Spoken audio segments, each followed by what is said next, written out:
ہم جب اسکول میں پڑھا کرتے تھے تو میرا کلاس فیلو ایک قادیانی تھا، قادیانی ایک کلاس فیلو تھا. اس نے مجھے بتایا کہ ہم جو ہیں، ہماری جو ختم قرآن جب ہوتا ہے نا تراویح میں، تو وہ ہم لوگ 2-3 گھنٹے رو رو کے دعائیں مانگی جاتی ہیں. اس نے مجھے بتایا کہ ہمارے ہاں ختم قرآن میں دعا 2-3 گھنٹے رو رو کے مانگی جاتی ہیں. میں نے کہا بخشش پھر بھی نہیں ہوگی تم لوگوں کی. میں نے کہا 2 گھنٹے کے بجائے 4 گھنٹے رو لو، بخشش نہیں ہوگی. کہہ رہے کیوں نہیں ہوگی؟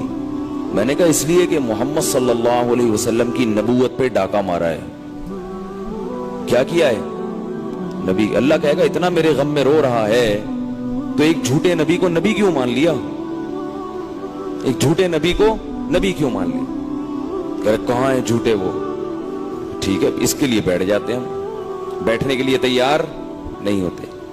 اسی تو مرزا غلام احمد قادیانی کی نبوت کے جھوٹا ہونا تو اتنا واضح ہو گیا ہے کہ اب تو علماء اس پہ بات ہی نہیں کرتے کہ وہ نبی تھا یا نہیں. اب تو کہتے ہیں وہ شریف انسان تھا یا نہیں تھا.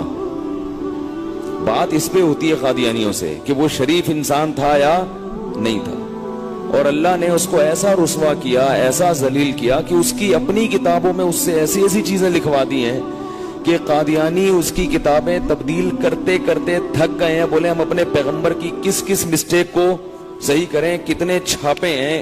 کیونکہ اب ختم نبوت والوں نے مرزا کی جو پرانی تصنیفات ہے نا اس کی بڑی تعداد میں وہ اپنے پاس سیو کر لی کہ یہ ہر نیا ایڈیشن پرانے ایڈیشن سے چینج ہوتا. ہماری بخاری کب سے وہی چلی آ رہی ہے نا. کیا خیال ہے؟ ہمارے حدیث چینج نہیں ہو سکتی، سندیں ہیں ان کی باقاعدہ، راویوں کے نام چینج نہیں ہو سکتے. تو حضرت مولانا منظور چنیوٹی رحمۃ اللہ علیہ کے پاس گئے اور انہوں نے سیکھا مناظرے کا علم ان سے قادیانیوں کے خلاف. تو ہم بھی پھر اپنے استاذ کے ساتھ لگ گئے. ہم ذرا بچے تھے، ہمیں تو ان چیزوں میں زیادہ مزہ آتا تھا. تو ہمارے محلے میں ایک لیفٹیننٹ کمانڈر آیا کرتا تھا نیوی کا، وہ قادیانی تھا. وہ ہم پہ دانے ڈال رہا تھا روزانہ. ہماری عمر ہوگی 19-20 سال یا 21 سال بمشکل. وہ روزانہ دانے ڈالتا ہے، وہ مرزا نے یہ لکھا، مرزا نبی کا ایسا عاشق تھا، مرزا غلام احمد تو یوں تھا، مرزا تو. اور بڑے جو نا ہم پہ، اللہ کا شکر ہے ہمارا ایمان اتنا ہلکا نہیں تھا کہ ہم ٹر ونجیں. ہمارے حضرت فرمایا کرتے تھے کہ بچپن میں ہمیں ایک کتاب پڑھائی جاتی تھی، اس کا نام تھا پکی روٹی. کتاب کا نام کیا تھا؟ پکی روٹی. پنجابی میں تھی وہ. اس میں لکھا ہوا تھا کہ جے کوئی پوچھے، سوال تھا اس میں، بچوں کو پڑھائی جاتی تھی. میں سوال تھا جے کوئی پوچھے تو آڑا ایمان کھلوتا ہے کہ بیٹھا. بیٹھے کو پنجابی میں کیا کہتے ہیں؟ بیٹھے کو بیٹھے کہتے ہیں. تو آڑا ایمان کھلوتا ہے کہ بیٹھا. تو جواب کیا ہے؟ بیٹھا. اس لیے کہ کہیں ٹر نہ ونجے. اگر کھلوتا ہوا تو کہیں ٹر نہ ون جائے. تو ایمان کیسا ہونا چاہیے؟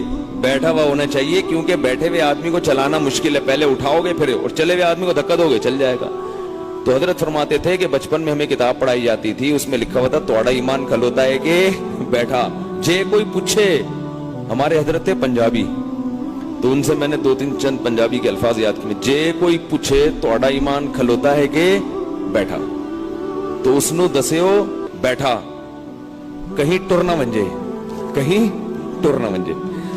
تو اللہ کا شکر ہے ہمارا ایمان کیا تھا؟ بیٹھا ہوا. لیکن ہم نے کہا چلو اس سے مناظرہ کرواتے ہیں. تو ہم نے کیا کیا کہ اپنے استاذ کو بلوا لیا. ہم نے کہا حضرت آپ کی تیاری ہے؟ انہوں نے کہا چلو بھائی.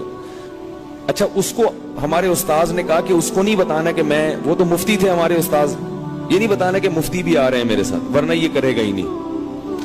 ہم نے کہا ہم آ رہے ہیں اور ہمارے ساتھ ایک اور بھی ہوں گے، وہاں لے آؤ. ہم نے کہا ہم آپ کے گھر آئیں گے. ٹھیک ہے جی. اب لیفٹیننٹ کمانڈر کے گھر ہم چلے گئے. بڑا بنگلہ اس کا خوبصورت. ہم اس کے میں گئے. اچھا، کیا ہوا ہے کہ ہمارے استاذ نے پورا مناظرہ سیکھا تھا قادیانیوں کے بارے میں. اور ایک ایک چیز کہ مولانا منظور چنیوٹی صاحب نے یہ بھی بتایا تھا کہ یہ لوگ سب سے پہلے کیا کرتے ہیں، آپ مناظرے سے پہلے جن کتابوں کے آپ نے حوالے دینے ہیں وہ اپنے سامنے ان کی لائبریری سے نکلوا کے رکھ لینا. ان کی لائبریری سے وہ کتابیں, ان کی لائبریری تو ہوتی ہے ان کے گھر میں, وہ کتابیں پہلے لا کے اپنے سامنے رکھ لینا, ورنہ موقع پہ جب آپ نے حوالے پیش کیے نا, یہ کتاب پیش نہیں کرے گا, یہ کہے گا وہ تو مل نہیں رہی, وہ تو یہاں ہے نہیں, وہ تو ہے ہی نہیں, وہ تو چھپنا بند ہو گئی, وہ تو ہے ہی نہیں, اس طرح کی بات. اب وہ ایک ایک چیز ان کو سکھائی گئی تھی. اب اس کی تقریر, ہمارے استاذ بھی پٹھان تھے, ٹھیک ہے نا, تو وہ جب گئے ہیں تو وہ قادیانی سمجھ رہا, یہ دیہاتی اسٹائل تھا ہمارے استاذ کا, کندھے پہ رومال, اس نے کہا یہ, وہ سمجھ رہا تھا یہ بیچارے, حالانکہ بڑے عالم تھے, لیکن وہ کندھے پہ رومال, ان کا اسٹائل ایسا, تو وہ سمجھا کہ ان کو کیا پتا ہوگا, تو اس نے ان کو سائڈ پہ بٹھا دیا اور ہم سے بحث شروع کر دی. وہ سائڈ پہ بیٹھے ہوئے اور ہم لوگ اس قادیانی کے سامنے, اور تقریر کہہ رہا ہے مرزا ایسا تھے, اس نے نبی کی شان میں یہ نعت کہی ہے, اس کے اشعار پڑھ پڑھ کے سنا رہا ہے, وہ تو نبی کا عاشق تھا, اور یہ اور وہ. اب ہم اس سے سوال پوچھ رہے ہیں کہ ہم کہہ رہے ہیں کہ دیکھیں وہ تو نبی صلی اللہ علیہ وسلم تو آخری نبی ہیں, تو آپ صلی اللہ علیہ وسلم نے تو بتایا کہ حضرت عیسیٰ آئیں گے دنیا میں, مرزا کو تو نہیں بتایا. اس نے کہا حضرت عیسیٰ کا تو انتقال ہو گیا ہے, جیسے غامدی کہتے ہیں نا حضرت عیسیٰ کا انتقال, تو حضرت عیسیٰ تو دنیا سے جا چکے ہیں. وہ جس عیسیٰ کے نبی نے آنے کی بات کی ہے اس سے غلام احمد مراد ہے. حضرت عیسیٰ کا کیا ہو گیا ہے, انتقال ہو. پھر ہمیں کہنے لگا کہ خود سوچو, کامن سینس کی بات ہے, حضرت عیسیٰ آسمان پہ رہتے کیسے ہوں گے؟ آسمان پہ تو نہ آکسیجن ہے, آسمان پہ تو نہ بارش ہوتی ہے, نہ پانی ہے, نہ کھانا ہے, قضائے حاجت کہاں کرتے ہوں گے, ان کو زوجہ کی ضرورت نہیں ہوتی. یہ کیسی کامن سینس کی ہے نا, تقریر مار رہے جناب ڈاکٹر صاحب کی طرح نا, اوور ایکٹنگ. تو بہت وہ ایسے لگا کے نا اس نے, ہمارے استاد تو بیٹھے ہوئے تھے کہ یہ جو بات بولے, ہمارے استاذ نے پہلے سے کتاب لگا کے رکھی تھی, اس میں سے حوالہ نکالا, اس میں مرزا نے لکھا ہوا تھا کہ حضرت موسیٰ علیہ السلام آسمان پہ زندہ ہیں. ٹھیک ہے نا, ایسی چھوڑی مرزا نے جو دنیا میں کسی نے ایسا کہا ہی نہیں, کیونکہ جھوٹا ہے نا, وہ تو چھوڑو ہے. اب قادیانی ایسی چیزیں تو چھپا کے رکھتے ہیں نا, ہمارے استاذ نے نکال لی. انہوں نے کہا یہ مسئلہ, وہ اپنی تقریر کر رہا ہے, ہمارے استاذ نے بڑی نا خوبصورت انداز سے اس سے کہا یہ لیفٹنٹ صاحب ایک بات سنیں گے؟ جی جی جی فرمائیے. مسئلہ حل ہو گیا. اس نے کہا کیوں بھائی؟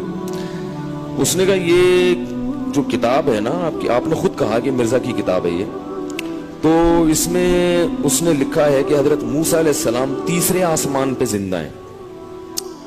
تو یہ جو مسئلہ تھا کہ عیسیٰ علیہ السلام کھاتے کہاں سے ہیں, تو بھائی جس ہوٹل سے حضرت موسیٰ علیہ السلام کا ناشتہ آتا ہوگا, کھانا آتا ہوگا, وہیں سے حضرت عیسیٰ علیہ السلام کا بھی آ جاتا ہوگا.